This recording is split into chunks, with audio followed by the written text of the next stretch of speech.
É ciência. É nutrição.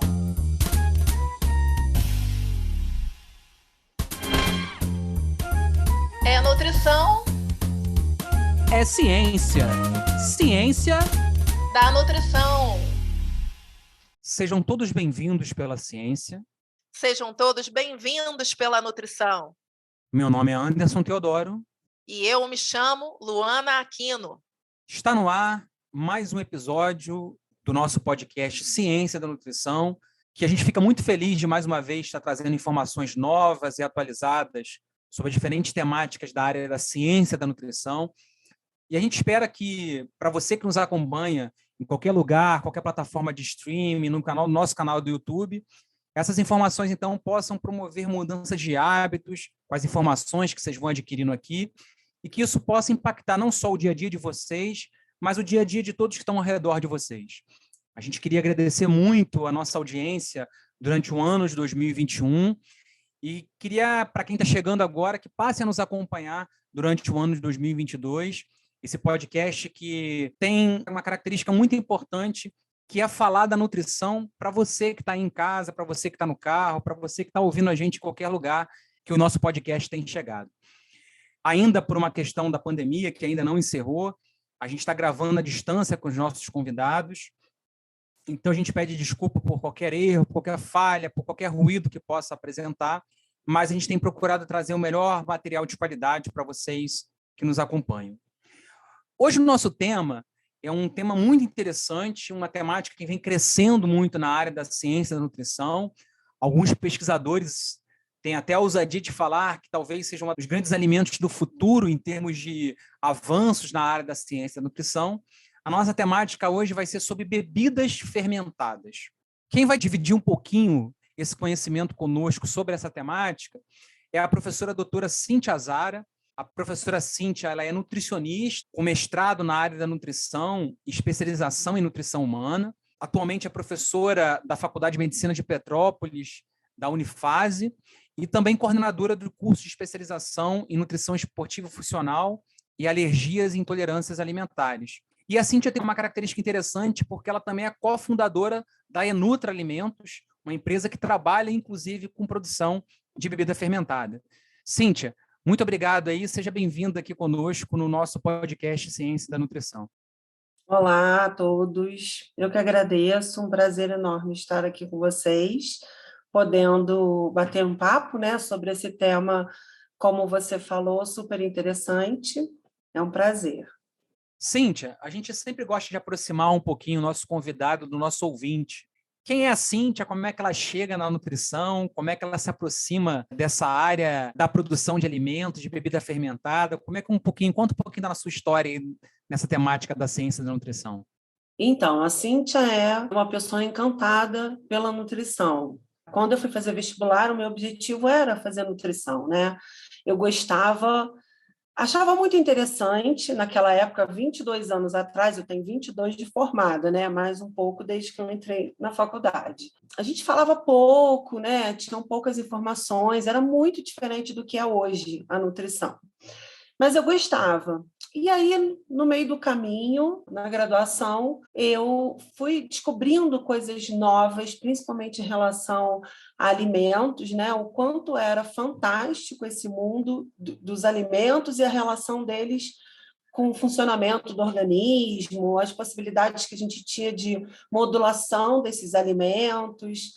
Então, meu primeiro passo na nutrição foi ter esse olhar assim bem amplo, né? Eu acho que eu sou uma pessoa que eu não olho uma área somente, né? Eu sempre digo que a nutrição ela tem muitas interrelações e acho que a gente precisa, enquanto profissional, enquanto pesquisador, enquanto professor, sempre estar olhando nas diversas áreas, né? Eu não consigo separar muito a nutrição, a área social isolada, com a área de alimentos também isolada e a clínica no outro canto, né? Acho que caminha tudo junto.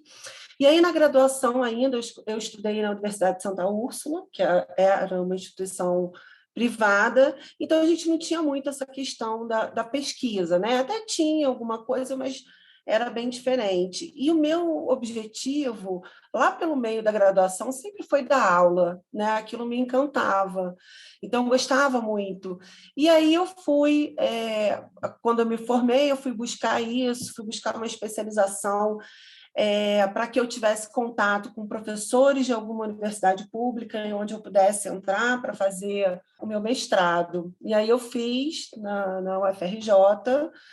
Naquela época não deu para eu escolher o que eu queria trabalhar, né? Então eu trabalhei com o uso de álcool, mas era com ratos, né? Durante a lactação, e as alterações nutricionais ocorridas no leite e no crescimento e desenvolvimento da prole.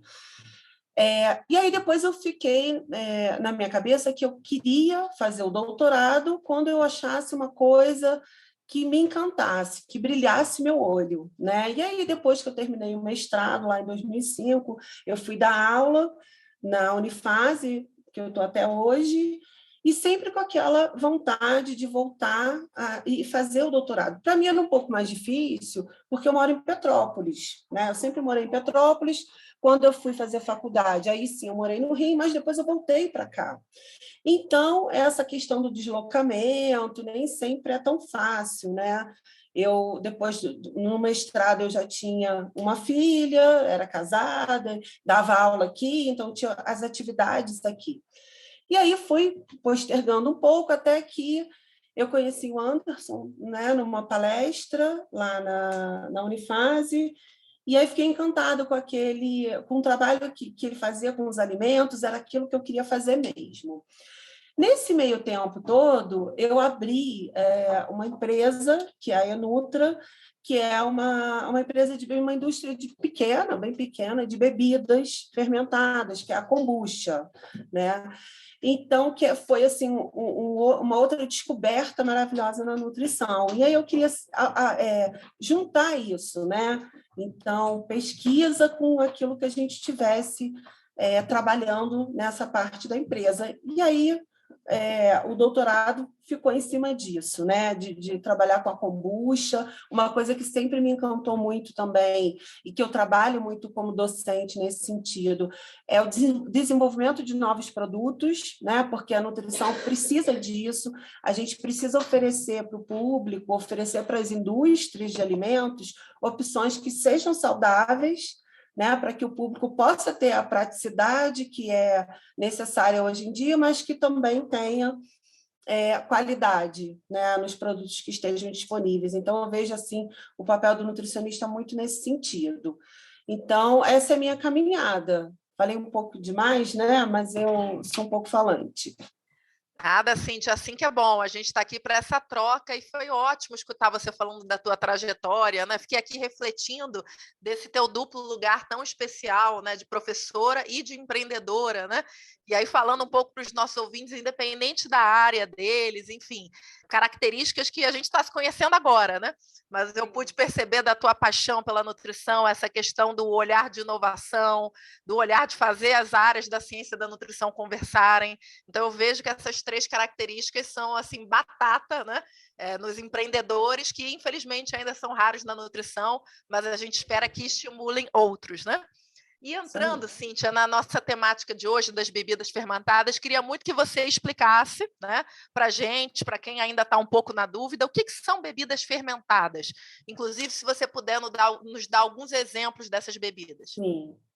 Então, as bebidas fermentadas são bebidas que sofrem modificações a partir de bactérias, leveduras e as suas enzimas. Então, a gente tem como exemplos kefir, a gente tem a kombucha, a gente tem os fermentados lácteos, né? Bebidas lácteas fermentadas, que são mais conhecidas, como o iogurte, aquele leite fermentado, né? Então, esses produtos todos, essas bebidas todas que têm alterações na sua composição, tanto em características químicas ou sensoriais, através das bactérias e leveduras que estão inseridas ali, são bebidas fermentadas. Então, assim que a gente pode definir. Atualmente, vem crescendo muito o interesse, né, das pessoas, e aí, consequentemente, das pesquisas também, para o consumo dessas bebidas. porque a gente vem observando que elas têm um potencial nutricional bem importante, né, de prevenção de doenças, de escolhas melhores, né, para outros substitutos de bebidas que a gente já tem tradicionalmente, né, disponíveis. Bem, muito interessante essa primeira classificação aí das bebidas. Queria passar então a palavra para a Camila. Camila, o que você está achando aí do nosso podcast? Qual é a dica de leitura hoje que você traz aí para os nossos ouvintes? Olá, Anderson, olá, Luana, e olá, ouvintes do podcast Ciência da Nutrição.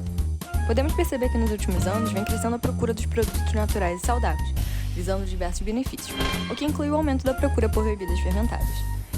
É possível perceber os benefícios da ingestão regular dessa bebida a curto e a longo prazo. Mas para entender um pouco melhor sobre estes produtos, deixo como dica um artigo sobre bebidas fermentadas e seus benefícios à saúde. Para conferir, basta acessar o nosso site www.cienciadanutrição.com.br, tudo junto e sem acento, e assim você confere dicas desse episódio e de episódios anteriores. Não deixe de conferir! Obrigado, Camila. Cíntia, eu queria que você colocasse agora, entrando um pouco mais no lado da ciência, né? O que os trabalhos científicos têm mostrado da importância das bebidas fermentadas para a saúde? Por que se fala tanto hoje da produção dessas novas bebidas? O que os trabalhos têm mostrado de benefícios da saúde desse consumo dessas bebidas? Qual é a relação que se tem? O que já se sabe hoje no mundo da ciência? Então, coisas fantásticas, né, têm sido apresentadas aí pela área da ciência. A gente vê desde a parte de lácteos, né, porque dentro das bebidas fermentadas, a gente tem características um pouquinho diferentes quando a gente compara, por exemplo, uma kombucha que é feita a partir de chá verde ou chá preto e um leite fermentado, né, que é feito a partir do leite. Então, a composição nutricional vai ser um pouco diferente, apesar de elas serem fermentadas por bactérias e leveduras, tem um pouquinho dessas diferenças. Aí eu queria falar um pouco separado, né, um pouquinho delas. Por exemplo, o que a gente vê na pesquisa em relação a esses lácteos fermentados, recentemente, né, em 2000, 2001, a gente vê alguns estudos de meta-análise mostrando uma relação de prevenção do consumo de iogurtes ou leites fermentados com doenças cardiovasculares. O que é muito interessante, porque quando a gente observa, né, a história de doença cardiovascular, a gente fala que gordura saturada é um fator negativo, que vai favorecer, quando em excesso, as doenças cardiovasculares. Essas gorduras saturadas estão presentes nos produtos lácteos. Mas quando a gente observa esses produtos fermentados, esses outros compostos que aparecem ali na bebida, elas são suficientes para melhorar, para diminuir, né, na verdade, esse risco de doenças cardiovasculares. Então, a gente já vê estudos nesse sentido. E aí, olhando por outro lado, né, quando a gente tem kefir ou a kombucha, por exemplo, eu sou assim, apaixonada pela kombucha porque é feita a partir do chá verde, né, ou chá preto, chá da folha Camellia sinensis, apesar de hoje em dia a gente já ter outras variações, né, com mate, com chá rodôs, ou outras variações, mas originalmente lá ela já é datada de 220 antes de Cristo, né, na Ásia, lá na região da Manchúria. Então, a gente vê tradicionalmente feita da Camellia sinensis, então o chá verde e o chá preto. E aí você já agrega aí, além desses benefícios que existem a partir da fermentação, você agrega os benefícios que já são muito bem descritos na literatura científica do próprio chá verde, do chá preto, né? Então, potencializando bastante a ação dessas bebidas, né? Então, a gente vê tanto efeito anti-inflamatório, e aí, quando a gente fala de efeito anti-inflamatório, isso vai ter relação com várias doenças, né? Então, tem efeito hipolipemiante, que é super, super interessante, anticarcinogênico, o pH baixo também dessas bebidas favorece a conservação, então acaba tendo um produto que é livre de contaminantes, ou melhor, tem menos possibilidades de contaminantes, né, por conta do pH e aí da conservação nesse sentido. Então, o que a gente tem encontrado na literatura são bastante estudos descrevendo sempre efeitos positivos, né? Além de um efeito probiótico também.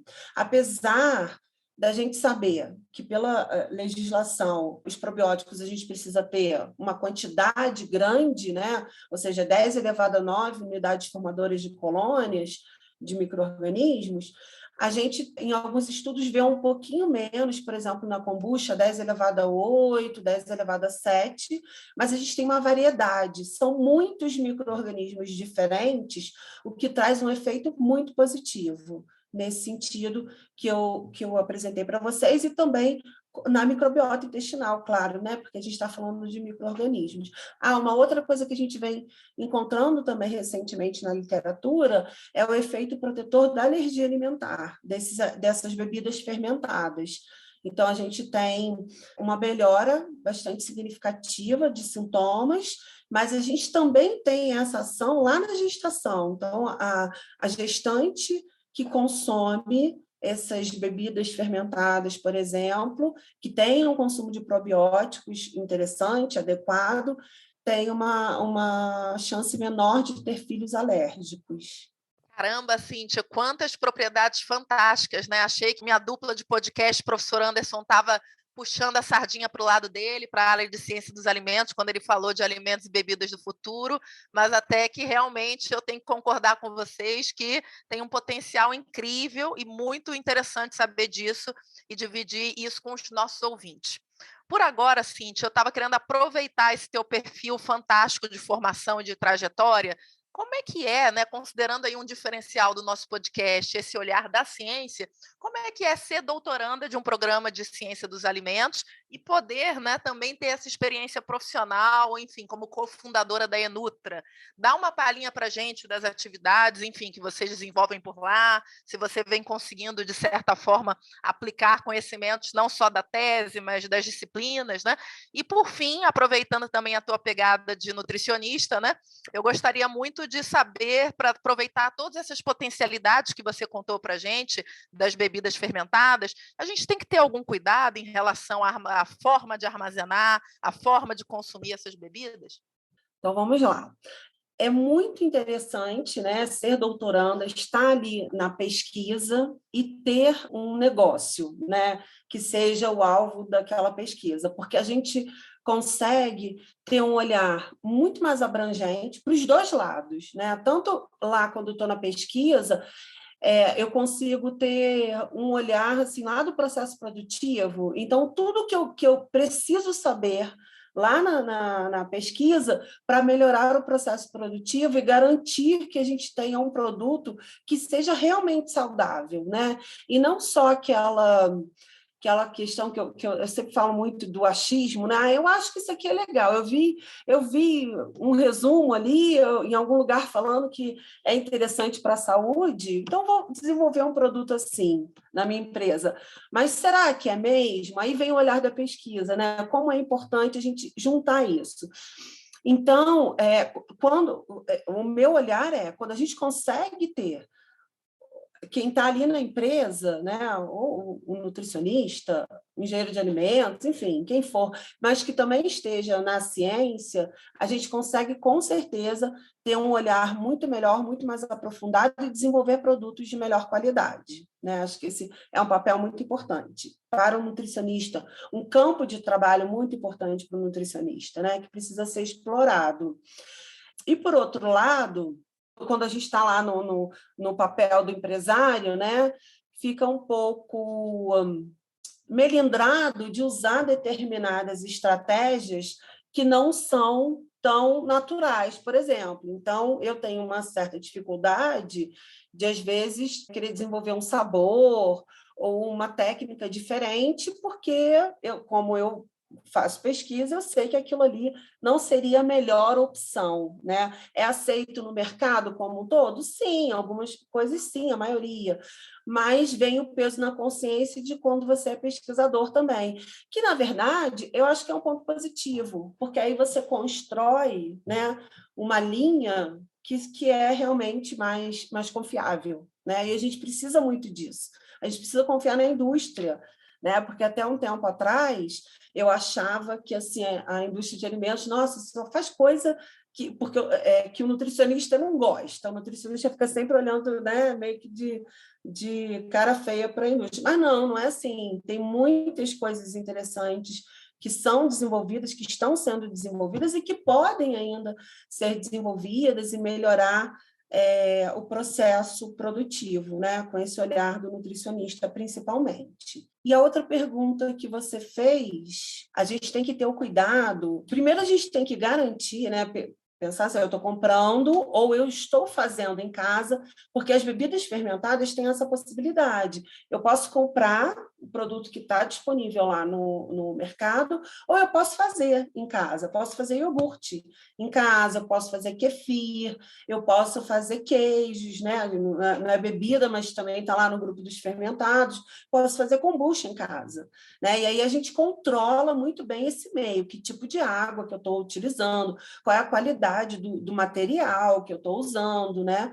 Então, quando eu não faço em casa, que eu vou comprar, eu tenho que saber se aquela empresa é confiável, né? Que tenha todo o processo higiênico-sanitário, primeiro para produção e apresentação desse produto. Depois que eu adquiro esse produto, eu preciso deixá-lo em refrigeração, para que eu garanta que esses micro-organismos, né, que é o objetivo da bebida fermentada, um dos objetivos, para que ele chegue adequadamente lá no meu trato gastrointestinal e possa fazer as maravilhas deles na saúde. Então, esses são os principais cuidados, né? Mas eu destaco principalmente quando é feito em casa, porque quando é feito em casa, né, iogurte ou kefir ou kombucha, da gente pensar na água, na qualidade da água que está sendo utilizada, na higiene dos recipientes que estão sendo utilizados, né? Então, tomar um certo cuidado nesse sentido. Cíntia, a gente sempre pede que nossa convidada, traga para a gente uma imagem que fale um pouquinho da área da ciência da nutrição, o que essa imagem representa para ela, o que lembra a ciência da nutrição.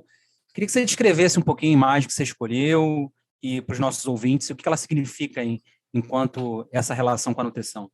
Então, não foi difícil para mim escolher a imagem, né? Na verdade, quando vocês me pediram isso, já estava na minha cabeça, foi só eu procurar ali onde tinha essa imagem bonitinha, né?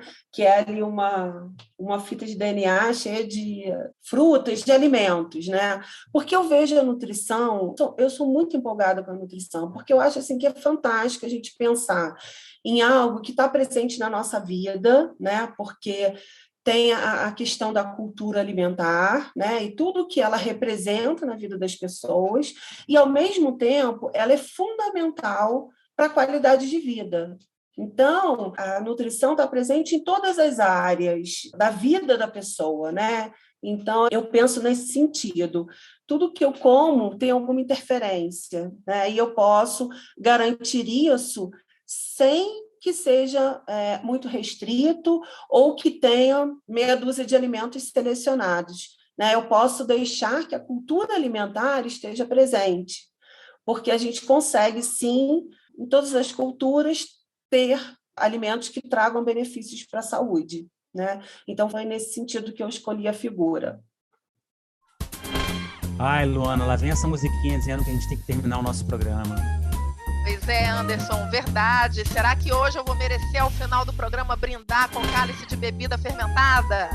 Brincadeiras à parte, eu gostaria muito de agradecer a nossa convidada. O episódio foi ótimo, proveitoso. E por agora eu queria que a Paola relembrasse aos nossos ouvintes. Paola, onde que eles encontram nossos episódios, nosso site, redes sociais? Oi, pessoal, Paola aqui. Estou passando para lembrar que as nossas redes sociais estão a um clique de vocês. Nosso Instagram e Facebook vocês encontram pelo @podcast Ciência da Nutrição. E também tem o nosso site, cienciadanutrição.com.br, onde tem informações sobre esse episódio e os anteriores. Obrigada, Paola. E por agora, Cíntia, mais uma vez, obrigada pelo brilhantismo, pela multifunção, né? Um orgulho ter mulheres representando a nutrição e o empreendedorismo como você. E eu gostaria de abrir o microfone para que você pudesse fazer suas considerações finais, deixar algum recado. Fica à vontade. Primeiro, eu queria agradecer a vocês pela oportunidade, né, e pelo bate-papo, que foi ótimo, super interessante. Eu adoro falar da nutrição, falar da possibilidade do empreendedorismo dentro da nutrição, né? Acho que isso é fundamental. O que eu queria deixar para as pessoas é isso, né? Primeiro que a gente não precisa pensar em alimentação saudável como uma coisa cara ou que não é acessível a todos. Pode sim ser acessível a todos, é dever do nutricionista garantir isso, né? Mostrar que tem várias possibilidades. Então, acho que é isso que eu queria deixar para todo mundo e dizer que a gente pode empreender na nutrição, sim, e fazer ciência e garantir sempre o melhor produto, né, para que as pessoas tenham qualidade de vida. Então, é isso. Muito obrigada. Foi um grande prazer. Obrigada a você, Cíntia. Vou passar para ele. Tá contigo, Anderson. Obrigado, Luana. Obrigado, Cíntia, por esse bate-papo descontraído que a gente teve aqui, levando informação científica para quem está aí nos ouvindo. Queria muito agradecer, Cíntia, a sua participação. E queria agradecer a você que nos ouve, nos acompanha, o nosso podcast de Ciência e Nutrição. Ajude a divulgar mais esse episódio, mais essa iniciativa. Como a gente sempre fala, o podcast quer transformar a vida de vocês. Quando a gente fala de fermentação, a fermentação ela faz isso, né? Ela pega um determinado substrato, utiliza alguma condição e transforma numa outra substância. E que esse podcast seja a fermentação um pouco da vida de cada um, né? Que possa pegar aquilo que você tem de melhor e transformar em algo ainda melhor em termos da área da nutrição. Obrigado a todos que nos acompanharam e continuem nos acompanhando e nos seguindo nas redes sociais. Podcast Ciência da Nutrição.